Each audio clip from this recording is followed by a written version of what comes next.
Aujourd'hui, on va se pencher sur un puzzle linguistique vraiment fascinant, au cœur même d'un verset coranique. Et si la traduction d'un seul mot changeait complètement notre manière de comprendre un concept fondamental?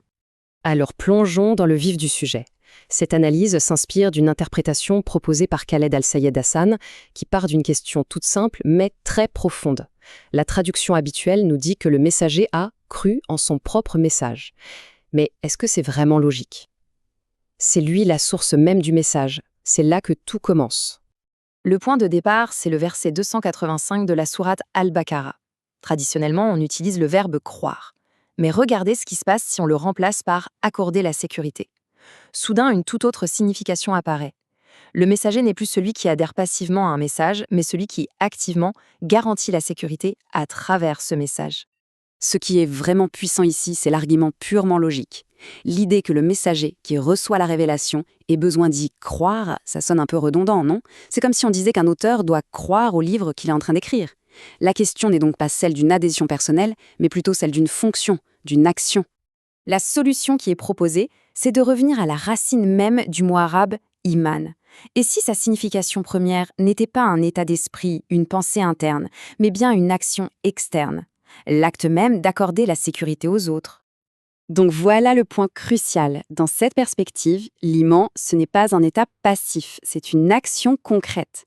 C'est un engagement actif à construire un environnement sûr et sécurisé pour toute la communauté. C'est un acte de responsabilité sociale en fait. Et donc, logiquement, un mu'min n'est plus simplement quelqu'un qui a une conviction intime. Non, c'est un agent actif dans la société. C'est un garant de la sécurité, une personne dont les actions contribuent directement à la paix et à la stabilité de tous. Avec cette nouvelle lecture, la portée du verset est complètement transformée. On ne parle plus d'une simple affirmation de foi personnelle. On décrit une fonction presque constitutionnelle. Le messager et les mouminous deviennent les véritables piliers d'un ordre social basé sur la sécurité. Il y a un exemple historique qui illustre ça à la perfection. La conquête de la Mecque. Face à ses anciens persécuteurs, le prophète n'a pas agi sous le coup de l'émotion. Au contraire, il a appliqué un principe. Il a utilisé son autorité pour accorder une amnistie générale et garantir la sécurité de tous. C'est ça, l'iman en action. La question qui se pose alors, c'est concrètement comment fonctionne ce système de sécurité. Parce que le verset ne s'arrête pas là. Il continue en décrivant toute une structure, un système complet conçu pour établir et maintenir cette sécurité. Et pour bien comprendre ce système, on peut faire une analogie assez parlante, celle de la structure d'un État. Chaque élément qui est mentionné dans le verset va correspondre à une fonction essentielle pour garantir la justice et la sécurité. Alors regardons ça de plus près, pilier par pilier. Tout en haut, il y a Dieu, qui représente l'autorité souveraine, la source de toute légitimité. Ensuite, les anges. On peut les voir comme des observateurs ou des forces de l'ordre, qui enregistrent les faits de manière totalement impartiale. Ils s'appuient sur quoi? Sur les livres, qui agissent comme la Constitution, le code de loi si on veut, le cadre juridique pour tous. Ces lois sont appliquées par les messagers, qui jouent le rôle de juges et de témoins pour garantir une application juste de la loi. Et enfin, le jour dernier. Ça symbolise le système de justice ultime, le moment où chacun doit rendre des comptes. Une responsabilité totale. Chaque élément dépend des autres. En fait, tous ces éléments sont liés. Ils forment un système, un cadre à la fois sacré et très solide pour l'octroi de la sécurité. La source l'appelle le lien indissoluble. C'est une structure qui, si elle est respectée dans son ensemble, est infaillible.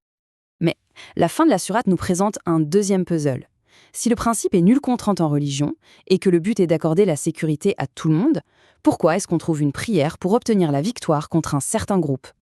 Le verset se termine par cette demande « obtenir la victoire sur le peuple des kafirines ».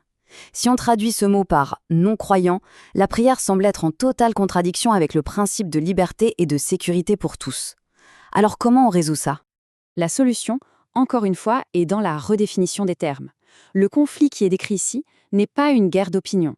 C'est une lutte entre ceux qui s'efforcent d'établir la sécurité, les mouminoun, et ceux qui travaillent activement à la détruire, les kafirines. Dans cette optique, le mot kafirine ne désigne plus une identité religieuse.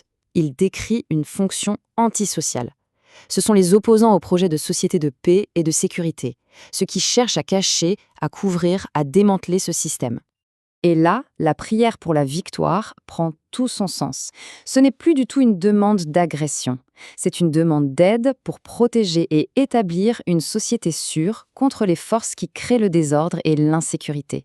C'est un appel à la défense d'un ordre juste. Et tout ça s'aligne parfaitement avec l'idée que le message central de l'islam, c'est d'accorder la paix. Si l'iman est l'octroi de la sécurité et que l'islam est l'octroi de la paix, les deux concepts se complètent et décrivent un véritable projet de société. Finalement, cette réinterprétation nous amène à une question fondamentale. Si le concept central n'est pas un état d'esprit mais une action concrète de protection des autres, qu'est-ce que ça nous dit sur la responsabilité civique et sociale qui est décrite dans ces textes?